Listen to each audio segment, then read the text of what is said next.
이번 실험은 순수한 질산칼륨을 분리하는 방법입니다. 질산칼륨과 황산구리의 혼합물에서 용해대차를 이용해서 순수한 질산칼륨을 분리하는 방법인데요. 자, 여기 2가 붙어 있는 건요. 구리가 1가 양이온이 되기도 하고 구리가 2가 양이온이 되기도 합니다. 그런데 2는요. 구리가 2가 양이온이 된 상태라는 뜻입니다. 아직 화학을 안 배웠으면 나중에 다시 체크해 줄게요. 그리고 2는 읽지 않습니다. 그냥 황산구리라고 읽으면 돼요. 물과 질산칼륨, 황산구리를 넣은 다음에 유리막대로 섞습니다. 물 100g에 질산칼륨 30g과 황산구리 2g이 섞여있는 혼합물을 넣고 가열해서 모두 녹입니다. 과정 1에서 비커를 얼음물 속에 넣어서 0도씨까지 냉각합니다. 결과는요, 흰색 결정이 석출되는데 이게 질산칼륨이에요. 냉각한 용액을 거름종이에 걸러서 석출된 물질을 분리합니다. 거름종이 위에는 질산칼륨, 석출된 고체 성분인 질산칼륨이 남습니다. 자, 그러면 이 실험이 왜 이렇게 되는지 알아봅시다. 일단 질산칼륨 30g을 넣었습니다. 그 다음에 황산구리 2g을 넣었어요. 이때 물 100g에 같이 넣었지만 우리는 따로따로 생각합니다. 물 100g에 30g 들어있는 거, 물 100g에 2g 들어있다. 이렇게 생각해 주시는 거예요. 둘 다 100g의 물에 동시에 섞었지만 반드시 따로따로 계산하셔야 됩니다. 자, 그 다음에 온도를 높여서 보면요. 황산구리는요. 2g 들어갔고요. 이 정도. 그 다음에 질산칼륨은 30g 들어갔네요.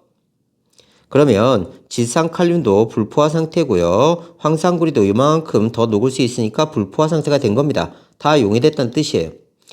다음 0도씨 물 100g에 녹을 수 있는 양을 체크해 봅시다. 0도씨 때 질산칼륨은 요만큼 녹을 수 있고요. 황산구리는 요만큼 녹을 수 있어요. 그래서 보면요. 물 100g에 질산칼륨은 13.6까지 녹을 수 있고요. 그 다음에 황산구리는 물 100g에 14.2까지 녹을 수 있습니다.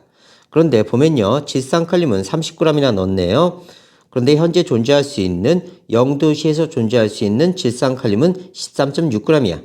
그러면 30g 중에 13.6g을 뺀 나머지 16.4g이 석출되게 됩니다. 누구만? 질산칼륨만. 반면에 황산구리는 물 100g당 2g을 집어넣었는데 0도씨에서도 14.2까지 용해될 수 있습니다. 그러니까 아직 더 많이 녹을 수 있네요. 2g밖에 안 들어갔으니까. 그래서 얘는 불포화되는 상태다. 그래서 석출되지 않는다. 누구만 석출된다? 질산칼륨만 석출된다. 그래서 질산칼륨은 온도에 따라 용해도 차가 굉장히 크고요. 황산구리는 적습니다. 그래서 용해도 차가 큰 게 석출되는 거예요.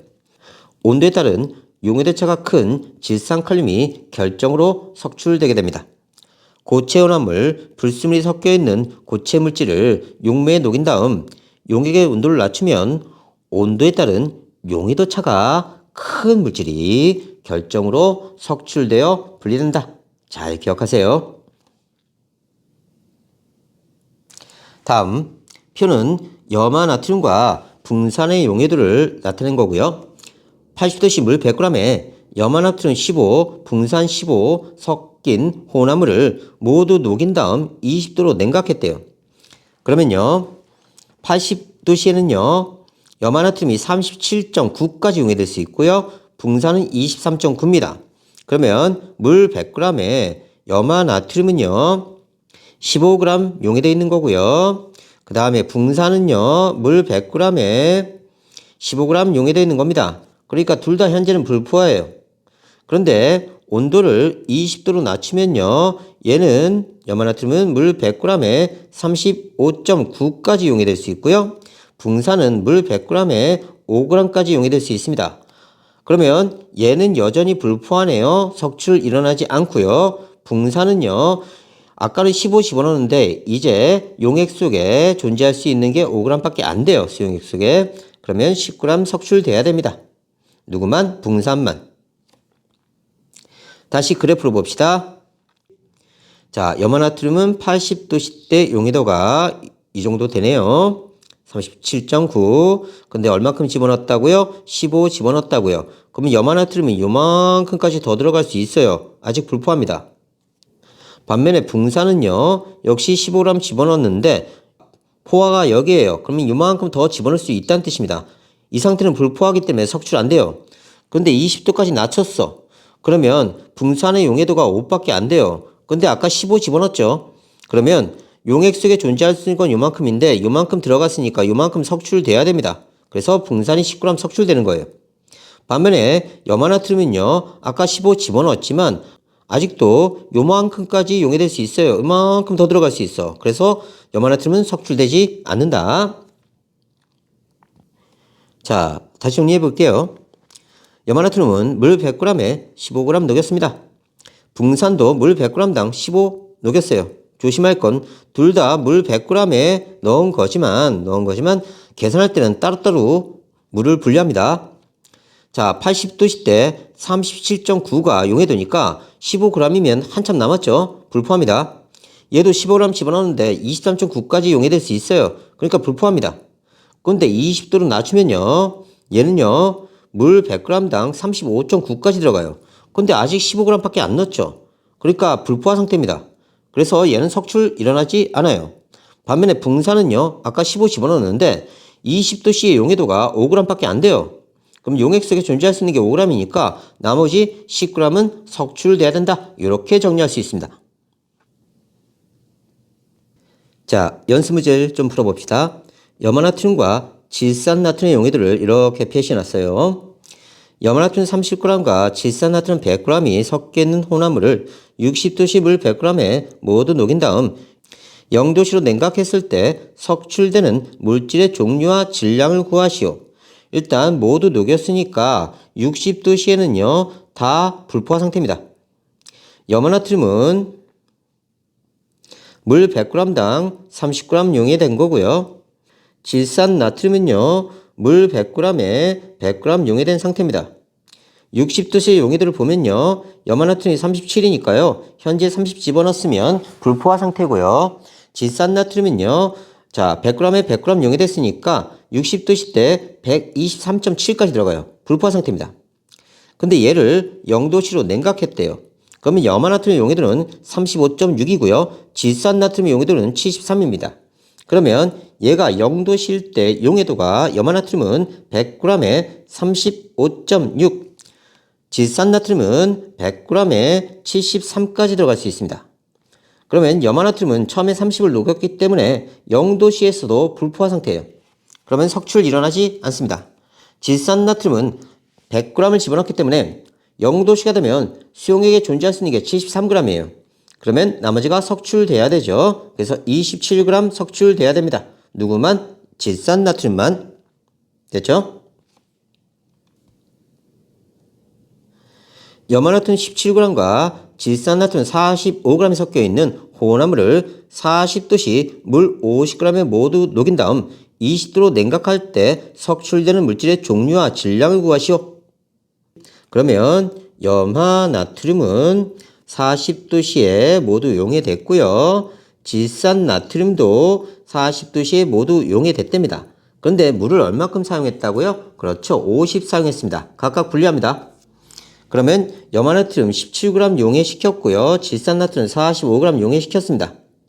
그럼 용해도를 한번 체크해 봅시다. 40도씨에 염화나트륨 용해도는 36.4, 그 다음에 질산나트륨은 104.1, 20도씨에 염화나트륨은 35.9, 질산나트륨은 87.3입니다. 그러면 40도씨의 용해도가요, 얘는 100g당 36.4, 얘는 100g당 104.1. 근데 물을 얼마큼 사용했죠? 50 사용했습니다. 50으로 바꿔주세요. 50당 18.2, 얘는 50당 52.05. 자, 불포화 상태죠. 17이니까 불포화 상태, 45니까 불포화 상태. 그러면 20도씨가 되면요, 용해도가 35.9입니다. 그러면 염화나트륨은 물 100당 35.9, 얘는 물 100당 87.3. 자, 그런데 우리가 물을 50 사용했다고 그랬어요. 그럼 염화나트륨 50으로 바꾸면요. 이걸 바꿀 거예요. 자, 50당 17.95가 되고요. 질산나트륨은 50당 43.65가 됩니다. 자, 그러면 얘는 17 녹아 있는데 17.95까지 용해될 수 있으니까 석출 안 되고요. 얘는 45가 녹아 있는데 43.65밖에 수용액에 존재하지 못합니다. 그러면 45에서 43.65를 뺀 나머지 1.35g이 석출되게 돼요. 누구만? 질산나트륨만. 이렇게 푸는 겁니다. 다음 표는 질산칼륨과 황산구리 용해도를 나타낸 거고요. 질산칼륨 85g과 황산구리 18g이 섞여 있는 홍합물을 물 100g에 모두 녹인 다음 20도씨로 냉각했대요. 모두 녹였으니까 80도씨는 생각할 필요도 없습니다. 그러면 20도씨 생각해 봅시다. 자, 질산칼륨을요. 100g에 물 100g에 85 녹인 거고요. 황산구리는 물 100g에 18g 녹인 겁니다. 그리고 80도씨의 용해도가 170이니까 얘 불포화예요. 얘는 57이니까 18이니까 불포화예요. 얘를 20도로 낮췄대요. 그럼 물 100g당 31.9까지 용해될 수 있고요. 황산구리는 물 100g당 20g까지 용해될 수 있습니다. 그러면 황산구리는 18을 녹였기 때문에 아직 불포화 상태예요. 석출 일어나지 않습니다. 그리고 얘는 처음에 85까지 용해시켰는데 31.9밖에 용해되지 못해요. 20도씨 때. 그럼 빼줘야 되겠네요. 그러면 물 100g당 53.1g이 석출되게 된다. 이렇게 계산하면 됩니다. 표는 염화나트륨과 붕산의 용해도예요. 염화나트륨 10g과 붕산 5g이 섞여있는 혼합물을 물 50에 사용했어요. 모두 녹인 다음 20도로 냉각했을 때 석출되는 물질의 종류와 질량을 구하시오. 자, 물 50g에요. 염화나트륨이 10g. 예, 물 50g에요. 붕산이요. 5g 들어있어요. 그러면 일단 60도씨 체크해 봅시다. 60도씨의 용해도가 물 100g당 37g이에요.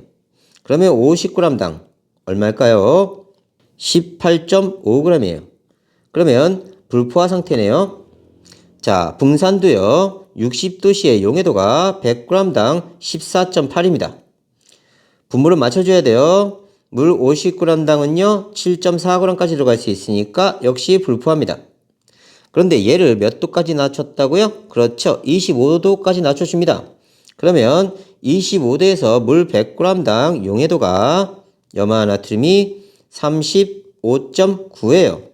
그 다음에 붕산은요. 100g당 5g이 용해도입니다.